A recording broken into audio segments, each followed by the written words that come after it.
হবে সালাম করা, আসসালামু আলাইকুম ওয়া রাহমাতুল্লাহ। আপনি বলবেন ওয়া আলাইকুম সালাম ওয়া রাহমাতুল্লাহি ওয়া বারাকাতুহু। এই মুসলমানদের হক। কোন মুসলমানকে বিপদে পড়ে যদি তাকে ডাক দেয়, ভাই এখানে এসো, আমি অসহায়, আমার হাতটা ধরো, আমি ডুবতেছি, আমাকে উঠাও, আপনার কর্তব্য হলো তার ডাকে সাড়া দিয়ে তার বিপদ থেকে উদ্ধার করা। এগুলো আপনার এই মুসলমানের হক। দাওয়াত দিলে সেটা কবুল করেন। ইসলাম দরদি ভাইয়ের আমার, অসুস্থ হলে তার বিমার পুরসি করা। একটা লোক যদি অসুস্থ হয়ে যায়, আপনি তার কাছে যাবেন, তার ভালো বিপদ জিজ্ঞাসা করবেন। আপনার এটা কর্তব্য, মুসলমানের হক।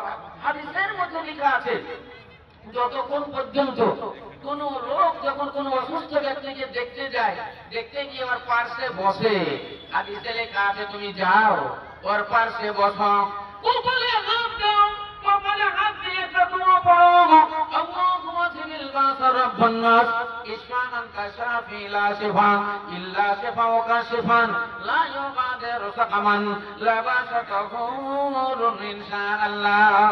আল্লাহ নবী বর্ণনা দেন, যতক্ষণ পর্যন্ত রোগীর কাছে বসে থাকবে, ততক্ষণ পর্যন্ত রহমতের ফেরেশতা তার জন্য রহমতের প্রার্থনা করবে, আর মাগফিরাতের ফেরেশতা তার গুনাহ মাফের জন্য আল্লাহর দরবারে দোয়া প্রার্থনা করবে, এবং এক শ্রেণীর ফেরেশতা তার দরজাত বুলন্দের জন্য আল্লাহ রাব্বুল আলামিনের দরবারে সে প্রার্থনা করবে।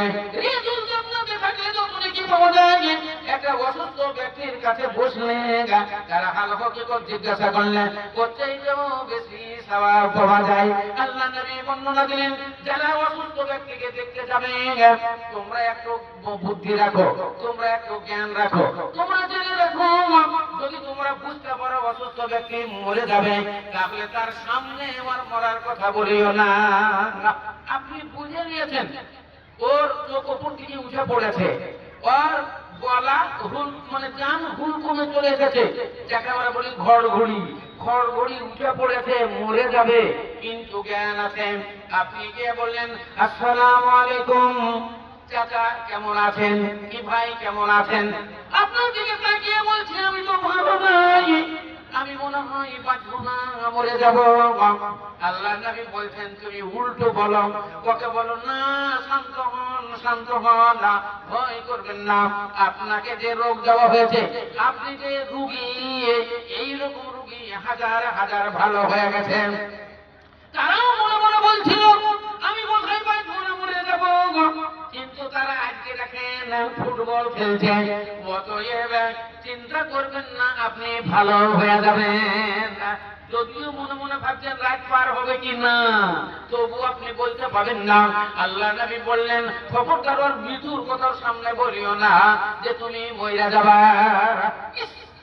আর বাঁচবে না, তুমি শেষ, আজ রাতি মরে যাবা। তো আপনার ও মরার আগে ও আরো হার্টফেল করবে।